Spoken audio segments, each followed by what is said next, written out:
안녕하세요. 맥키네 지혜투자클럽입니다. 셀트리온이 오늘 5% 이상의 반등이 나오면서 주가가 15만원대를 다시 회복을 했습니다.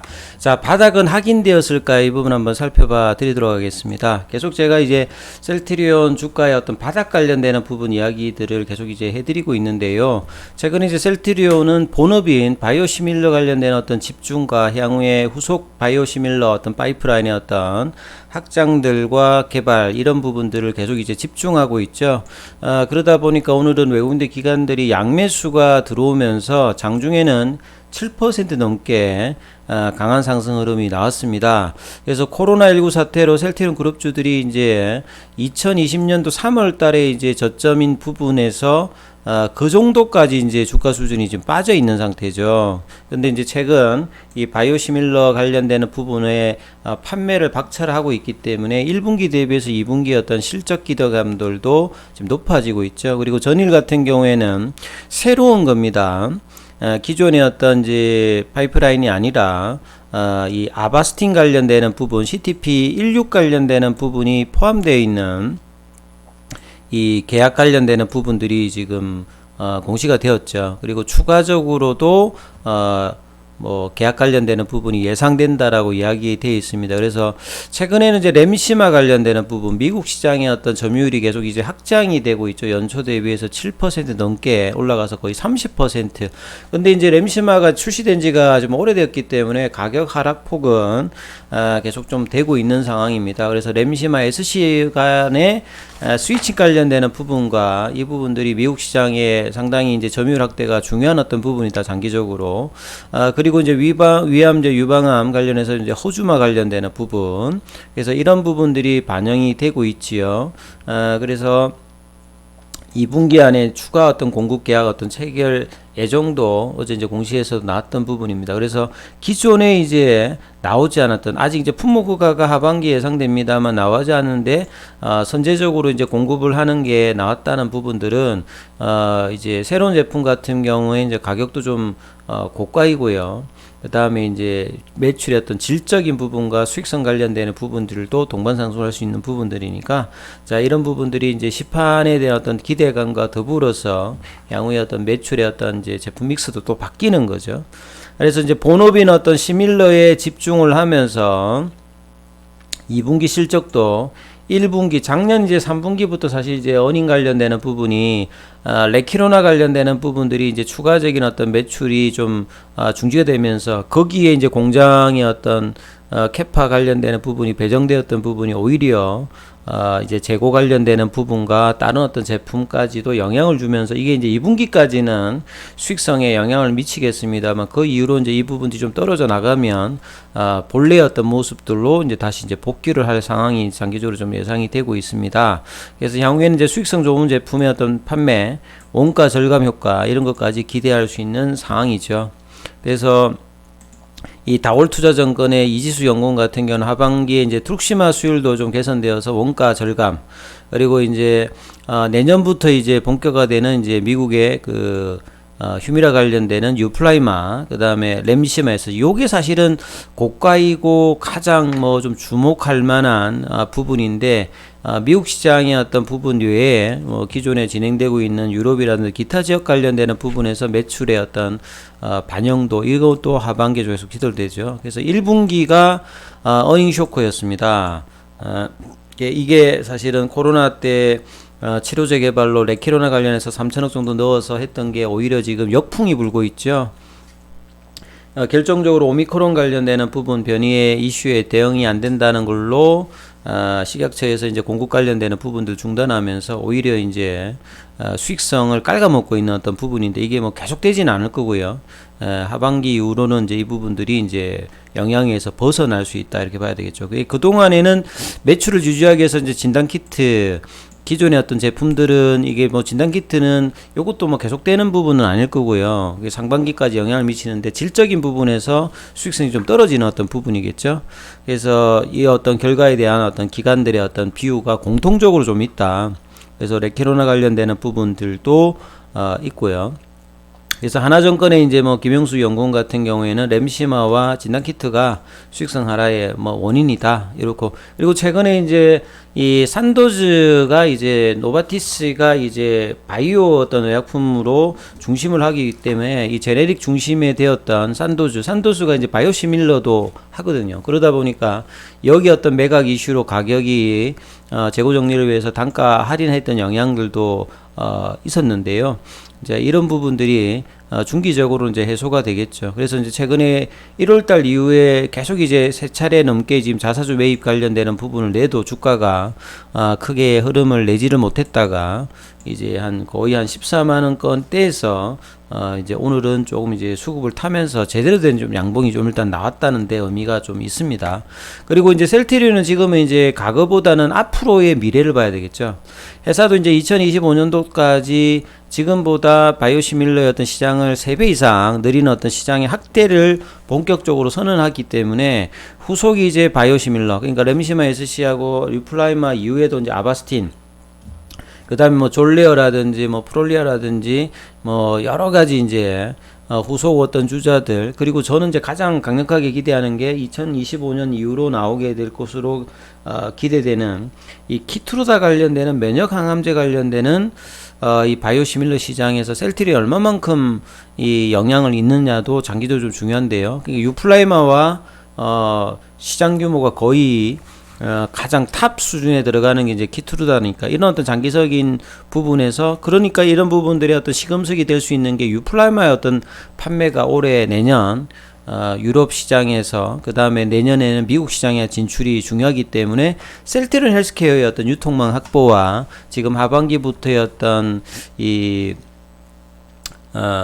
뭐 가격 관련되는 부분들, 이런 부분이 상당히 좀 중요합니다. 주가는 빠져 있는데 이런 부분들이 반영되면 점진적인 밸류에이션 회복이 가능한 부분이겠죠. 그래서 2023년도에 휴미라, 바이오시밀러, 유플라이마 미국 진출, 그 다음에 아바스틴 관련되는 부분, 스텔레라, 그 다음에 렘시마 SC 미국 진출, 모든 중심이 지금 미국의 시장에서의 얼마만큼의 캐파 확대와 극복이 유럽 시장만 해서 했던 부분에서 이제 벗어나야 어떤 지점에 이제 있다라고 회사도 인식을 하는 거죠. 그래서 올해가 1분기 저점으로 해서 전체적으로 2조가 좀 넘을 것 같고, 영업이익은 좀 줍니다만 내년도는 올해보다 이제 매출액단은 한 2조 한 3천억 중반 정도, 영업 같은 경우에는 한 8,500억 정도, 요렇게 지금 수익성 회복을 허혜민 연구원 같은 경우 좀 이제 키움증권에서도 이야기를 하고 있고요. 그래서 그동안에 이제 회사가 쌓아놓았던 이제 1조 정도의 어떤 자산으로 R&D라든지 향후에 이제 합병 이슈, 그 다음에 이제 자사주 매입을 최근에 1월달, 2월달, 5월달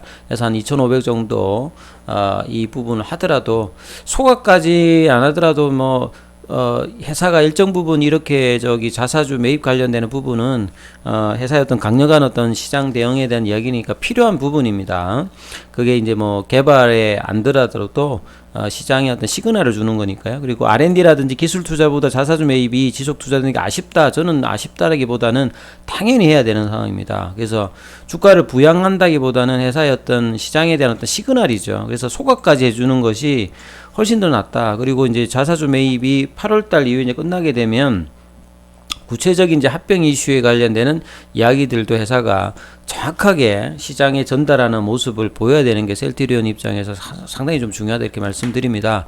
그리고 52주 신저가를 계속 하다가 이제 좀 반등이 나왔는데, 이게 단순 반등인지 아니면 이제 밸류에이션 매력을 가지고 점진적인 상승인지, 이게 이제 중요하겠죠. 확인 과정을 계속 해야 됩니다만, 이제 15만원권 밑단은 밸류에이션 대비해서도 뭐 크게 이제 무리가 없는 거고 추가적인 악재가 나올 수 있는 상황이 아니기 때문에 장기적인 관점에서는 매수의 어떤 흐름으로 가서 하면 이제 나중에 뭐 좋은 결과가 분명히 장기적으로 뭐 나올 거라 보여집니다. 2분기도 보면 이제 매출단이 한 5,527원, 영업이익이 한 1,820억 정도로서 전년 동기 대비해서 좀 나쁘지가 않거든요. 이 가이던스도 이제 뭐 다음 달 말 또 바뀔 겁니다만 지금 분위기는 그렇게 나쁘지 않습니다. 그래서 이제 주가는 이미 이제 고점 대비해 가지고 거의 반토막이 나 있는 상태로 진행이 나 있죠. 그래서 작년에 이제 3분기부터 이런 징조를, 레키로나가 팔리지 않으면서 거기에 좀 집중했던 부분의 영향들이 지금까지도 계속 좀 이어지고 있다. 그리고 그동안에 이제 문제시됐던 회계 논란 관련되는 부분은 정리가 됐는데, 이 빅딜이 이제 4월달 이제 블록딜 관련되는 부분이 나오면서 영향을 받고 있는데요. 이제 미래를 보자. 그러면 이제 결국은 뭐 스텔레라든지 램시마 SC, 아바스틴, 휴미라, 기타 이제 후속 주자들이 얼마만큼 경쟁력을 가지고 실적장에 영향을 주느냐. 그리고 거기에 향후에 이제 뭐 CMO 공장 부분과 FDA 승인 그리고 향후에 3공장, 4공장까지 이런 캐파 정설이 영향을 이제 계속 준다라고 봐야 되겠죠. 그리고 셀트리온뿐만 아니라 이제 국내 이제 제약 바이오주들이 나스닥의 어떤 생명공학 지수가 빠진 것만큼 더 많이 빠졌죠. 작년 고점 대비해서 대부분이 50% 이상. 많이 빠진 거는 90%까지 빠졌는데 투심이 원체 안 좋습니다. 결국 이제 고점에서 이게 폭락을 많이 하다 보니까 수급 자체도 이제 금리 인상과 더불어서 소외가 장기적으로 되고 있죠. 뭐 셀트리온만 봐도 가장 전형적인 어떤 모습을 보여주고 있는데요.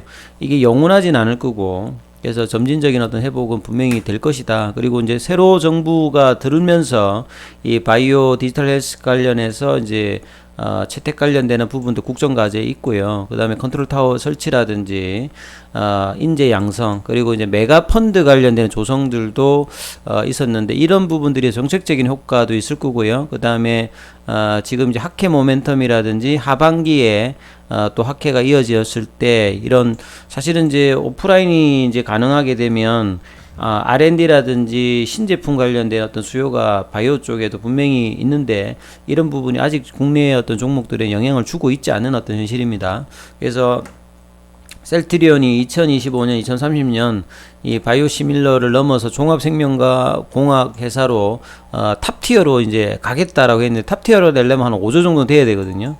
그래서 이제 2조에서 3조, 5조가 되기 위해서 지금의 어떤 과정이 쌓여서 장기적으로 향후에 그런 지점이 2025년도에 항체 바이오시밀러 매출이 3배 이상 증가되는 모습을 분명히 이제 실적뿐만 아니라 주가도 다시 회복할 수 있는 어떤 그런 시점이 반드시 올 것이라고 보여집니다. 그래서 이 바이오시밀러의 어떤 집중과 이 개발 능력은 뭐 타의 추종을 불허하니까요. 장기적인 관점에서 계속 이제 회사의 어떤 변화를 살펴보셔야 된다. 그리고 이제 그동안에 좀 못했던 부분들을 이 국면에서는 회사가 정확하게 향후의 어떤 가정이라든지 공시라든지 자사주 매입이라든지 이런 부분들을 확실하게 하는 부분이 있겠죠. 그리고 이제 차트를 보시게 되면 오늘도 이제 기관들 외국인들이 매수를 확실히 이제 기관 외국인들이 매수가 들어와야 셀트리온 올라갑니다. 그래서 그런 가운데 이제 개인들은 또 오늘도 한 30만 주 넘게 던졌어요. 매매 비중으로 보시게 되면 공매도가 이제 매매 비중이 한 3% 정도 차지하고 시간에 한 500원 정도 올랐습니다. 그래서 오랜만에 제대로 돼 있는 양봉을 5일선 위에서 만났다는 게 사실 좀 의미가 있는 부분이겠죠.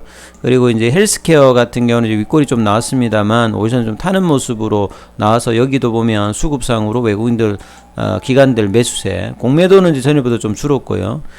제약 같은 경우도 한 3.5일 정도 올라와서 8만원대 언저리, 여기는 외국인들은 좀 매도했습니다만 기관이 좀 매수를 했고요. 그래서 이런 수급 개선이 사실은 대형주에서는 반드시 좀 필요합니다. 개인들 뭐 가지고 이렇게 올라갈 수 있는 게 아니니까요.